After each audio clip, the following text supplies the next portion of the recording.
Hello and most welcome to 1555. I will continue to read in the Use of the Hands in Teaching by Dimon. And today I am at chapter 3. There is no side marcation, but it is the very first page on chapter 3. And it's about widening the shoulders and using the hands like feet.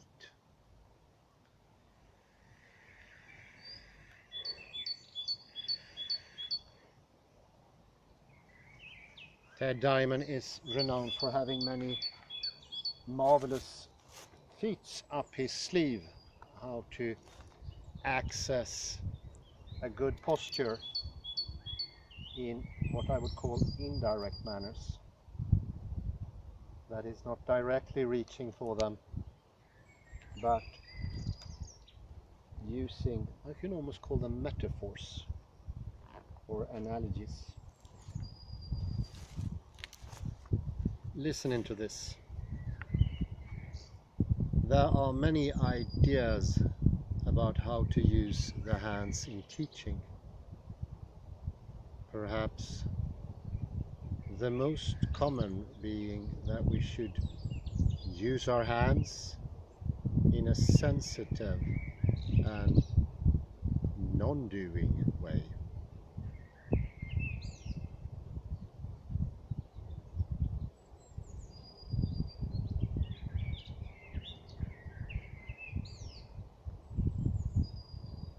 This helps us feel what is happening in our student, as well as to make changes in a non-invasive way.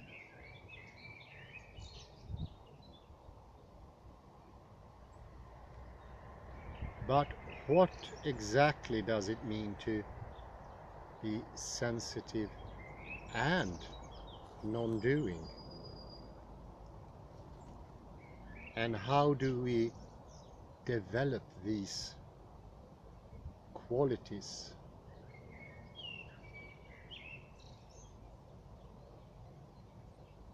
Obviously, we can become fairly sensitive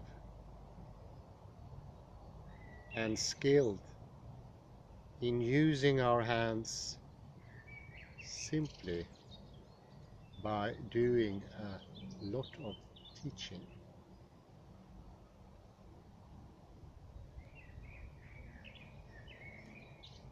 Some people learn to get remarkably sensitive with their hands and describe how to listen with their hands as the basis for making changes in the student.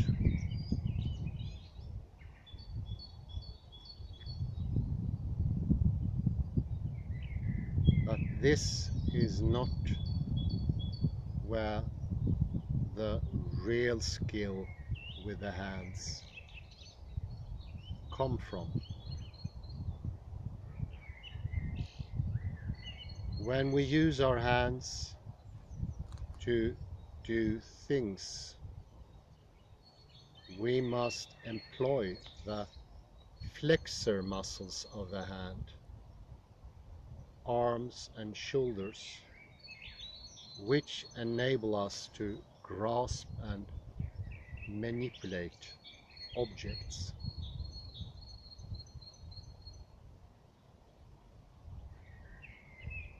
But this is not the most basic function of the arms, which served in our four-footed ancestors as forelimbs that supported us off the ground by extending away from the trunk, with the hands or paws opening onto the ground.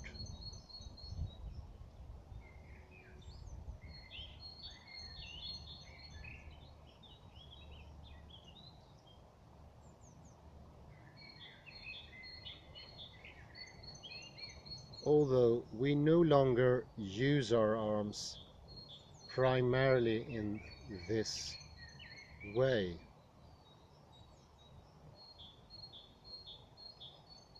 This function is still essential to the proper use of the arms.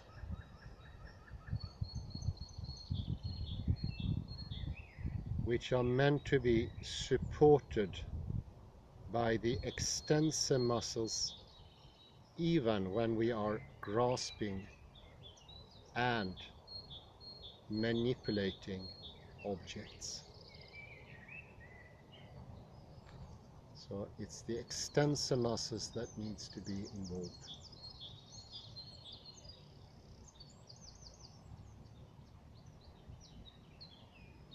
Not the flexors, to be specific. When working this way, the shoulders and back are widening, even when we flex the arms and fingers.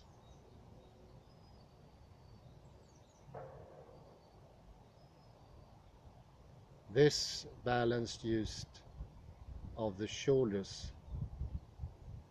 and arms can easily be seen in young children whose shoulders and backs are broadly expansive even when they are grasping and manipulating objects. In adults, however, the flexor function tends to dominate and interfere with this extensor function, causing us to habitually tighten the back muscles, narrow across the shoulders, and overuse the flexors of the arms when using our arms and hands.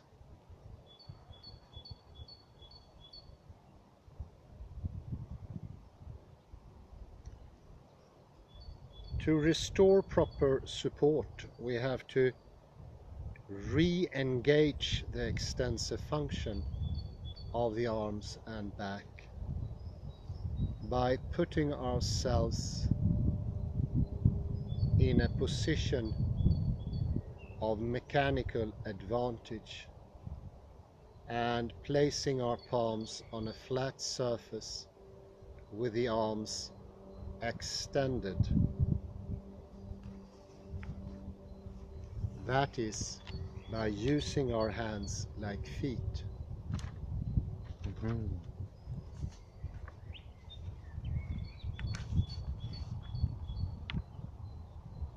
When the arms are used in this way, we can begin to elicit a crucial quality that monkey alone cannot get. The widening of the shoulder girdle and back muscles.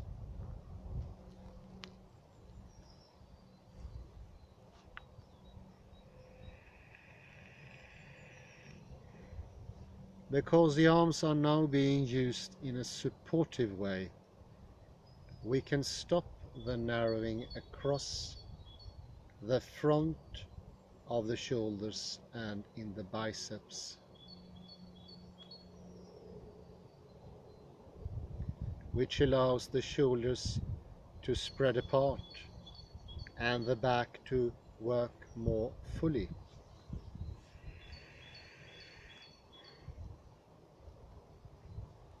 We then get a wonderful sense of widening across the chest and a completely different experience of using our arms.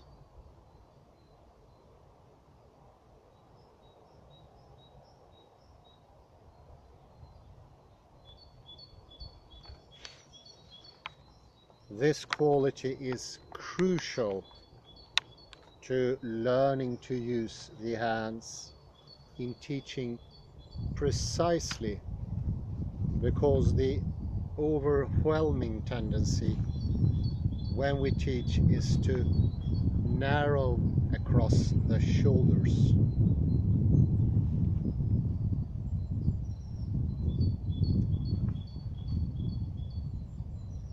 We may feel that as long as we are giving our directions, we ought to be able to teach well.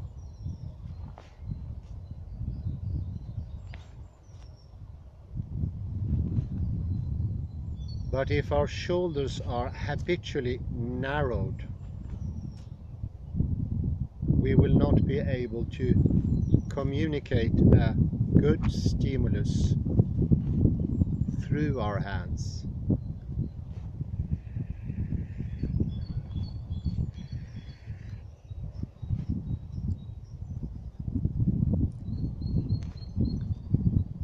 For this to happen, the shoulders and upper arms must spread apart, and the back muscles must widen so the stimulus of the hands will communicate from the entire length and width of the back.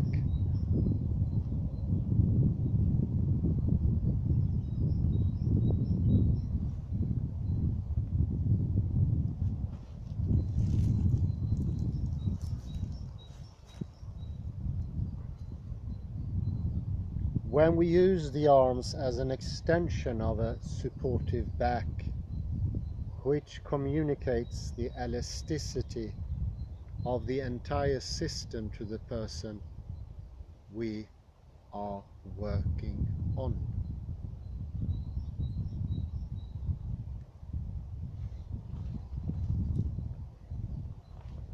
Bringing about the widening across the shoulders then is not merely useful in teaching or beneficial to our use.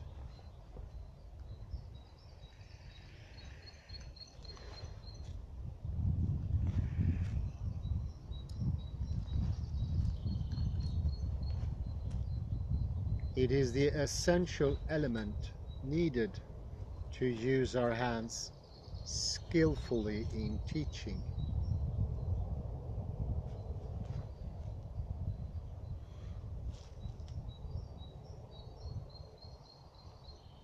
When the arms are widening apart in this way, the contact of the hands comes, as it were, from the entire back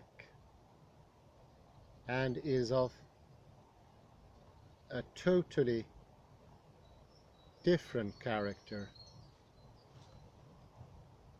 than the habitual use of the arms that most people are beset with throughout life.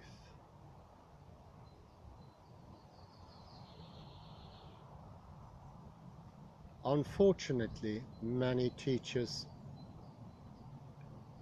never fully experience this, and in the absence of being able to give a good stimulus through the medium of their own coordinated use,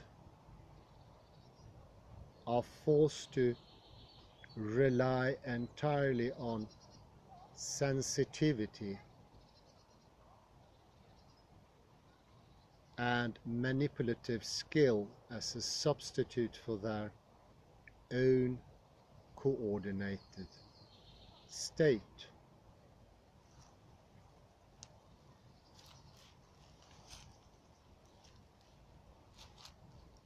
This can be rather effective in some ways, but it can never produce the same results as a truly lengthening and widening back and shoulder girdle here.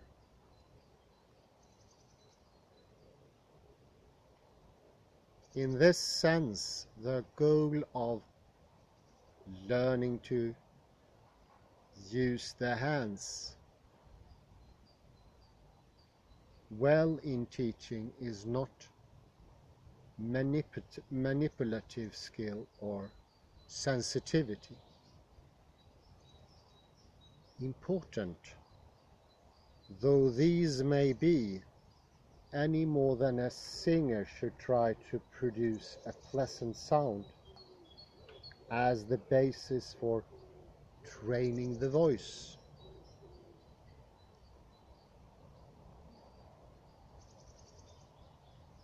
Learning to use the hands well is an indirect process that should be based first and foremost on our own quality of use.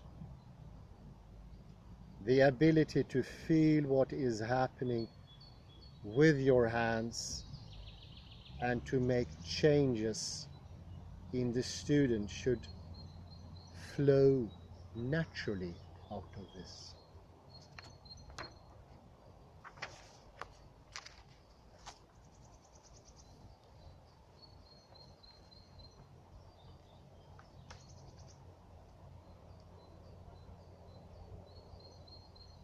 So we will try out a first time here, and then I'll go back to some instructions, practical instructions for you to take away, to remember and to put into practice yourself.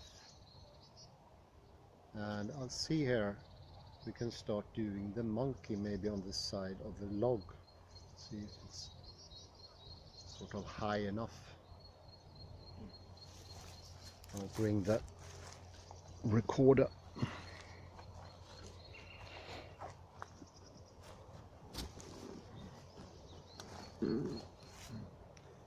Or are we getting too low here?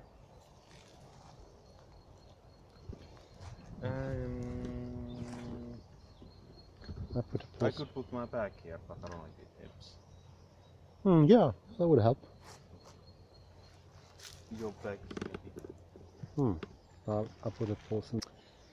So we'll try out the monkey, and if you can stand shoulder width with your feet, you widen your stance. Yeah, that's perfect. That's more than enough. So what we just went through here, I'm gonna show directly on the body, is that we want the extender muscles to be activated, and they all start here at the back. It's doing things with our backs, I heard once. That needs to put that microphone on. That builds for a more balanced, powerful and stable use, and it's very different from the normal way of handling things, where we always are using the flexors. The flexor is this, grasping. See, it's very hard to see which muscle I'm engaging, but all people use the flexors in an adult age, almost everybody. We need to find the support all the way from the back. So you're not just doing it with the hands or the arms, this part. And we mentioned that before in connection with Barbara Connable, that we usually make a division here. So the arm is a separate entity, whereas in reality it starts over here. This is part of the arm. Goes all the way here, and including the clavicle, nyckelbenet, all the way here, up to the front. Those are the extenders.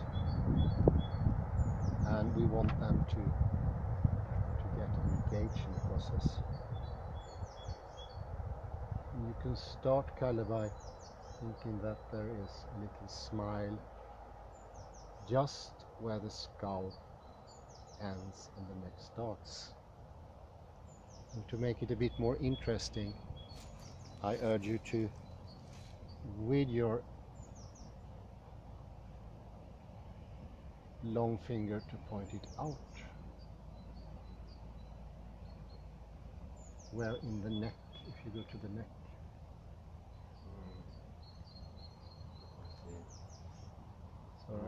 Okay, you're not too far off. You are like an inch. Here it is. Oh, yeah. There. Yes, there it is. And you can press, and you can see it's just a little hole there. That is the end of your skull, and that. I don't feel the hole, but Oh, I can see it here. You think a smile there? That's too high. That's the point. I'll help you. There, can you feel this? Think of that point. Remember that. That's exactly where it is. And there you should think beautiful smile. Why not the smile of Mona Lisa or the Virgin Mary? Use the associations that works. It's usually a suggestion. And I will see now if we are, so to speak, as well advanced as we were last. In fact, really well. Make it some adjustments here now.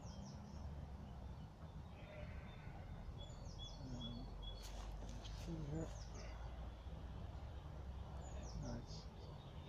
It's much better than we started off with last time. I think you've been thinking about the direction here. Not, yeah. So. And think widening here. And at the same time a lengthening going over the spine. You can imagine that there is an arrow here going up, up, up. And as you see today here, you can also look up and see the sky here. Think about this expanse all over you. The sky is often very helpful to bring out that ease here. Widening over the shoulders. Now I will take your least problematic arm, the right one. Is you're a left-hander. And this is very unproblematic today. Think of a direction here. Yes. It moves more integral and slowly this part of the arm is getting engaged. So in every movement where there is an engagement here, the whole arm, you are using the extenders. Very good. Very good. And continue to project extension and lengthening all over your back. Very good. So it's as one usually don't regard as possible, that mere thinking can cause change. Here it's clearly visible, and you will probably see in the side view when we go into monkey. We will now have a look at further down. He needs to come a little bit up of the hips here. You just think widening down here in the lumbar region, which is so often a painful place for most people today. And opening up here, widening, and we just loosen up. You don't have to loosen up the whole knees, but think a direction going that over the toes. There is a direction, and see if you can. Yeah. Yes, that's very good. See, so you're now coming more over the feet, widening. And I will take your. See if I can. Yes. Just think up. Up. So there we go. There we go. Very good. Very good. Very good. Now it's moving where it should be moving, on that actual atlanto-occipital joint. Very nice movement. Thank you very much. And now we will address the more difficult arm. The left.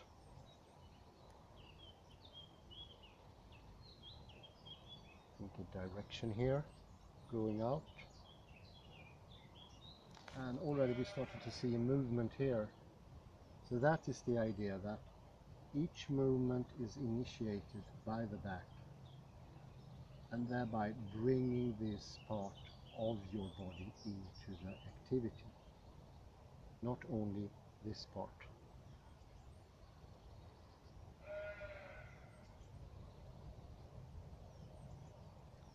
There's a softening, but it's, I would say there's also clearer movements. As we learn, the movements become sharper. So you can compare the extender movement, which is like very clear, with the flexor movement, which is like this grasping, fingers hold this way, and you see it doesn't move as smoothly. People suffering from trembling can get rid of the tremblings. The trembling is often the exhaustion from the flexor muscles, because they get tired. It is tiresome. It puts a strain on the whole system. For instance, Kalle do a lot of desk work. That's why he most urgently needs to involve the whole body in typesetting. Otherwise, it's likely to be problematic here and in the elbow, but especially here it's very common. And there's pain going up all the way up to the shoulder. This repetitive strain injury can be avoided by bringing more of the back, or actually the arm, into the doings. And we'll now try to get you into the monkey. See if you can just flex your knees a little bit forward. Yes. Just get you directly down. And then when I feel I can bend you, think up. Yes, yes, very good. Think up, up, up for the head. Remember this guy. Widening over the shoulder girdle, and also a widening here in front, over here. I'm just, as Ted Dimon mentioned, I'm using my hands to show the direction to you. That's why I'm putting my hands like this with a movement. This is the direction. And also on the back, this is the widening, this is the lengthening. And I take you more into monkey. That's just about enough. And I will manage to use the problematic hand first. And just think straight like this. Very good. Fantastic. I can't imagine we made such progress in a week only. Very good. And of course this ground is not the best suitable, but you don't need to help. You can move your hand. See if you can get the shoulder girdle more engaged into this. And think a direction out of the fingers going that way. And that is using the hands as feet. Why? Well, you're not engaging the flexor muscles, only the extenders. Why do I say that? Well, that was the reason Ted Dimon brought up the example of walking on all fours. We could try crawling, which I can recommend, or just walking on all fours. Then you get a feel for how the proper use of the arms is supposed to be. So that there is an extension in every movement, not a narrowing.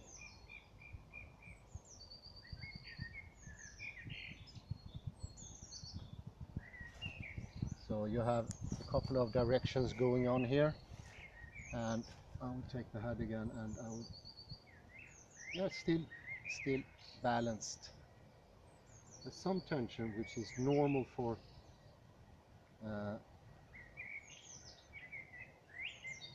our extender muscles are underused. So you haven't trained this part, nor the part in your legs with extenders.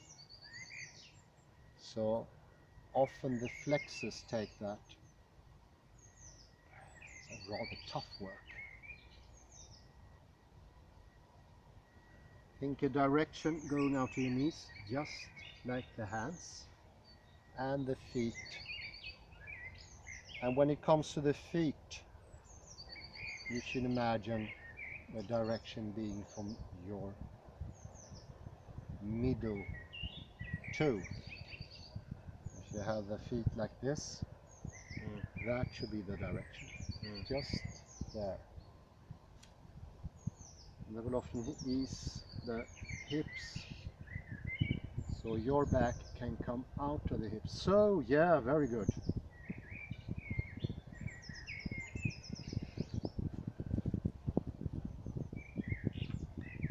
And continue the widening.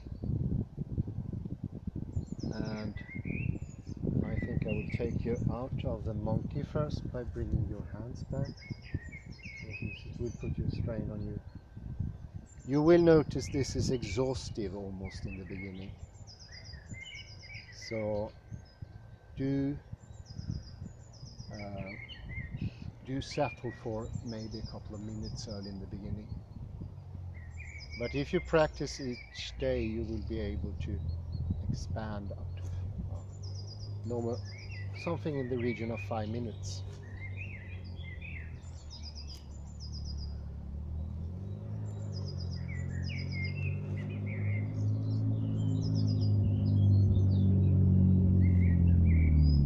See, I can find this nice upward movement again. And I will now bring the whole body up through, up, widening, broadening here. Very good. So we continue to get up, yeah, very good. So, and see if we can find that nice movement again. Smile here, and also a drip of water passing over the ridge of your nose. Yes, exactly. Very good. In exactly the same moment as I mentioned this with a drop, it all came. So if you simultaneously can put those two thinking habits together, the smile here and a drip of water passing through the ridge of the nose, it will be very good. You can relax a bit. I will read now the instructions for the practice, so we can get in more.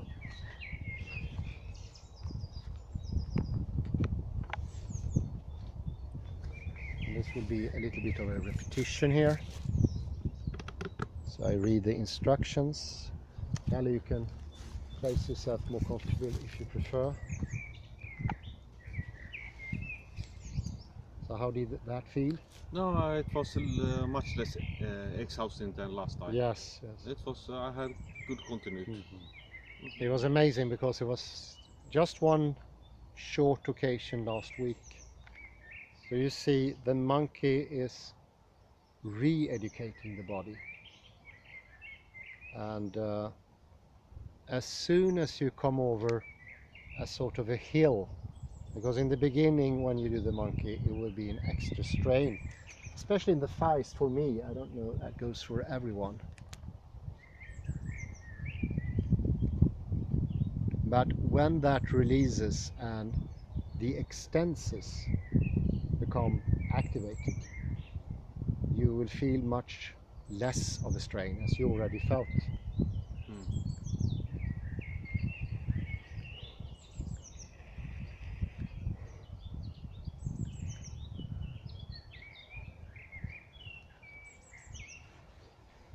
Now I will now read the instructions for how to do this yourself, if you want to do it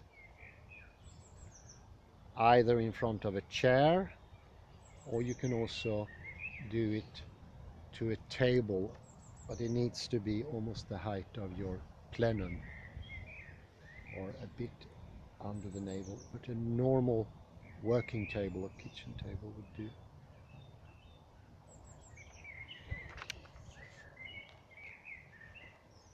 And the directions are widening on both the backside in those two directions, and also on the front side in those directions, as I now show with my arms. So first you have the drip on the ridge of the nose, smile in the neck here, where you can Let me see if I can see it on your. it's better if you can feel it, but you can see there's a little bump there. So that's where it ends. There, as when you put the smile there are very tiny muscles there. They are very, very tiny, and you cannot consciously make them softer or relax them. But if you send that smile thought to them, they will ease up a little bit. But you can't feel the ease up. But I can feel it in my hands as I move your head. So this is one of the difficult posts. The smile in the back of your neck and the drip on your nose ridge, the ridge of your nose, are under perception level. But as you continue, you will feel, for me it was first a difference in consciousness. It is like a little bit taking off the sunglasses, and all of a sudden, oh, I'm here. It's this nice feeling of presence, instead of that habitual mind wandering, not being 100% present. I am doing it now, and as I am doing it, I remember things actually. Why not put potatoes in the soup to make it more soothing and filling? I think I'll do that later. This is the expansion of consciousness. So it's bringing in memories, as this was, or something I should have remembered, but it's bringing in the future as well. I don't know if you remember that, Kalle, but we were talking earlier on about Barbara Tversky and Lakoff Johnson. According to your balance, how you're standing on the ground, you will be able to reach into the future differently. And a tryout they made was they slanted the floor, devious experiment. I think it was only 3 degrees. Yes. It was a political experiment. if you have sympathies for the left or the right. They tried left, right, but they also tried thinking in the future and thinking in the past. But you're correct there. Then there was left and right slant. But in this, most people could not access the future if it was slanted in the backward direction. So they went into memories. And this goes to show how important this balance is of the head. Because if you fixate, you will not go either into the future or the past. So should, if I want to think in future, it should go like this, upwards, or? The best is that you manage the balance in your head. But the ground, other ground, upwards. The ground is not important once you have the balance in your head. So it's, if you get fixated, which it is with most people, the reach into the future and the past will be either lightly limited or severely limited. It depends how bad it is here. If it's soft like this, you have this nice expansion in your expression in the face as well. So your face changes, your gaze, din blick. It looks calmer. I used to train in front of a mirror and to see when the demeanor changed. That's when you know that you have access and you have this more, what can I call it, expanded consciousness. It sounds sort of tricky, expanded consciousness, but it is taking in the whole atmosphere here. And never forget what's on top.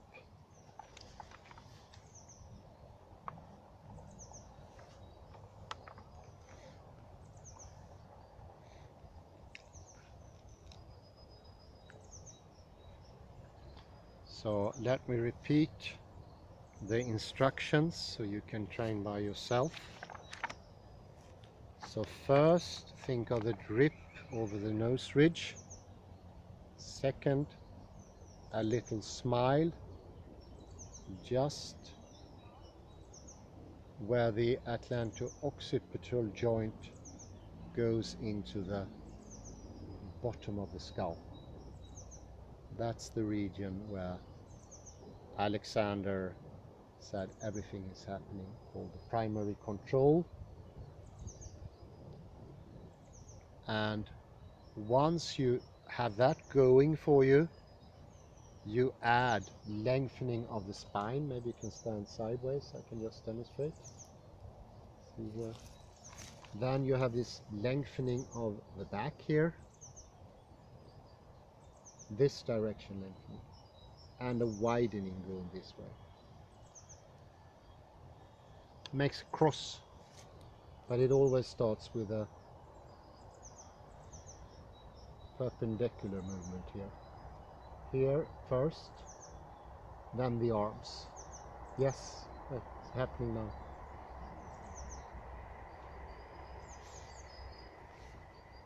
And then when you start moving your arms into position, you should also think a direction going out of the elbows.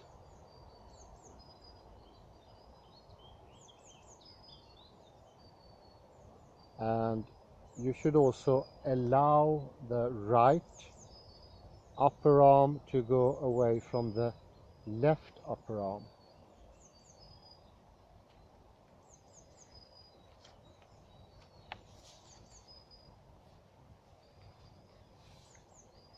It's very good in this instance that you perpetually continue with giving the directions of the drip of the nose ridge and that little nice smile. You can go into your monkey yourself. I will repeat the instructions. It will be very pedagogically, and then I will put you there myself.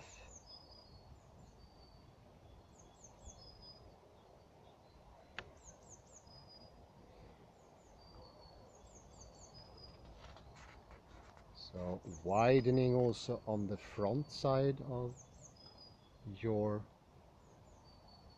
breast region, sternum, the chest.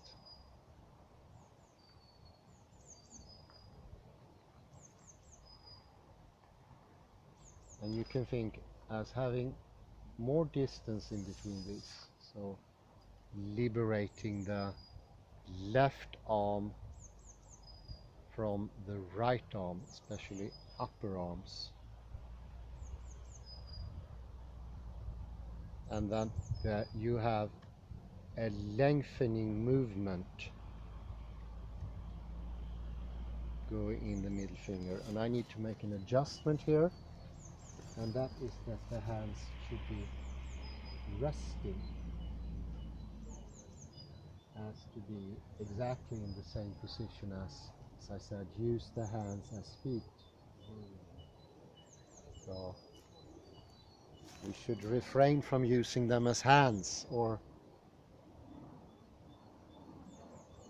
better put, as we are normally perceive what using them as hands means.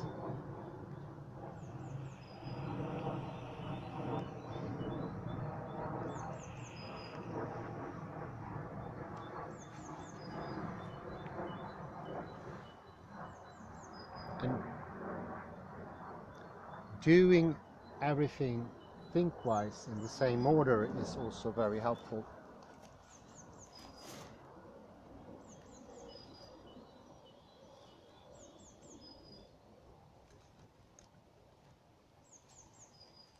So let's see here. Yes, oh, this is much better. So the first exercise already made a change here. It's a very, very slight smile here, almost not perceptible. It should not be a huge grin or a laughter, it should be a Mona Lisa smile. I think some people prefer this subtle smile of Virgin Mary, as she's depicted in many icons. Not too broad. Sereneness. Yes, I think that's a word. A serene smile here. A calm. Accepting. And then you have lengthening in this direction. The vertical axis and the horizontal, there's widening here.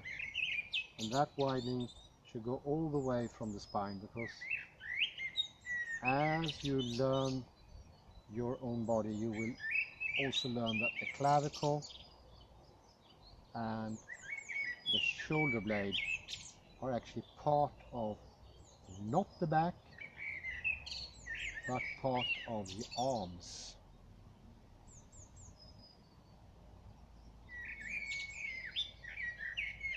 And you also expand here in the lumbar region, which is very important. Often here is where the break comes, when you're sitting to crouch over the computer and the keyboard, where you lose yourself. I think this is a very good instance that if you have some sort of paper, imagine this is a very interesting paper, you drop your attention to it and say, this is the most interesting I can imagine. And what will happen is that the head will go into it and lose this nice balance, because you're interested in those things. You really want to understand it. And at the same time, what's around you will disappear. There is a bird above you, that bird disappears. Very nice singing bird. And as you get into it more and more, you lose your posture and you disappeared there somewhere. So when you notice that in front of the computer is you should take away the attention for a second.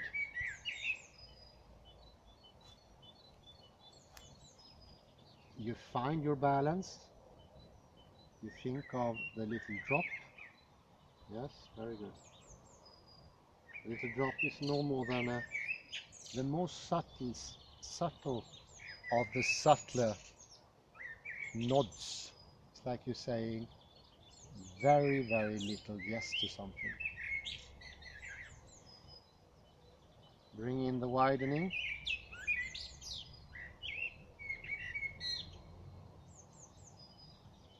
Here, the lumbar region. And we will work more with the knees. Yeah, front, and think of a direction going from your middle toe and forward. The middle toe. And I think we will do this experiment with an actual computer, but you can take this with your left hand and you can sort of just bring it to your attention like this. You don't bring your head to the paper, instead you bring the paper to your attention. Those two different ways of doing it are extremely different, because now his Kalle is keeping his balance. He's not putting his health into peril. And what he also will notice is the bird is still audible, and he can hear a car on the way, backing, I think. It's a diesel. And this is one of the mysteries here. We can actually keep our attention on a text, small letters, and remain present in what's happening around us. This is what is called expanded awareness.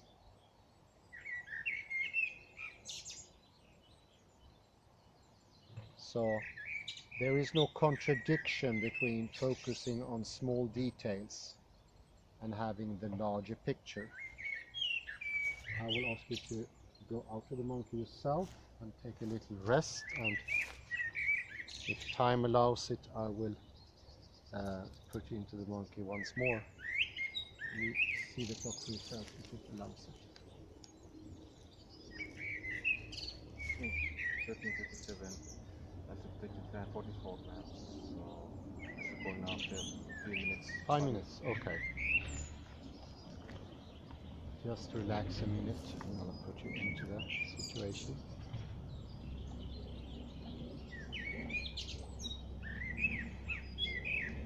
Another thing that is very tempting to go into focus is the mobile.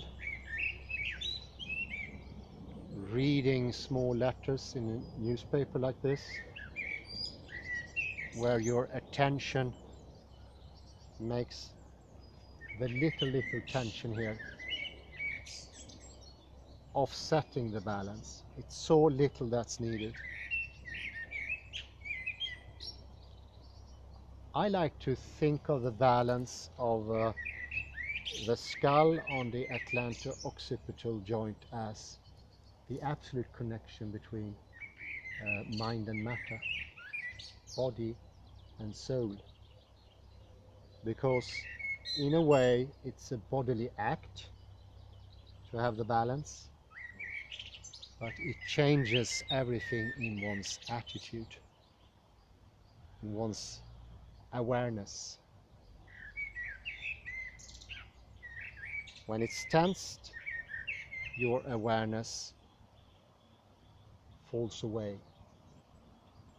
But when it's relaxed, you have that nice smile, exactly in the right position, with a little drip, giving a nod like this. And here I can feel the relaxation.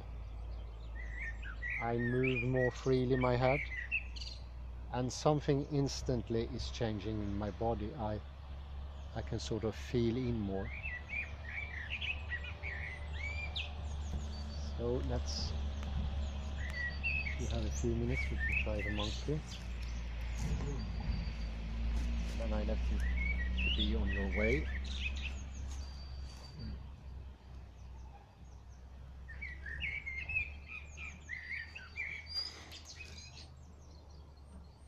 And save you from the demise of the laptop. So think about the little smile here. But, oh, very good, very good, very good. That's fantastic. And flex your knees a bit for me, yeah. And I will bring you into monkey almost directly here. You can flex it a bit in your knees. That's the way, perfect, fantastic. You're almost into monkey. Expansion, lengthening vertically and horizontal expansion as well here in the chest region. Wow, this is an incredible difference. So you see it makes difference direction like this. Yeah, great. You have another direction here. You can think of it. And that one is even better. So direction going this way. And now I will take it a little bit further down. Yes, fantastic. So that's a very nice monkey we have here. Widening, lengthening, taking in the bird, Näktergalen, nightingale, maybe. I know nothing of birds. Sounds nice. There is also an atmosphere here. There's no wind. It's rather warm, almost hot. That is being present, and then you can maybe smell also. Wow, this is fantastic. So it's a expanded awareness, and it brings out this tiny relaxation that starts the whole process, going all over the body.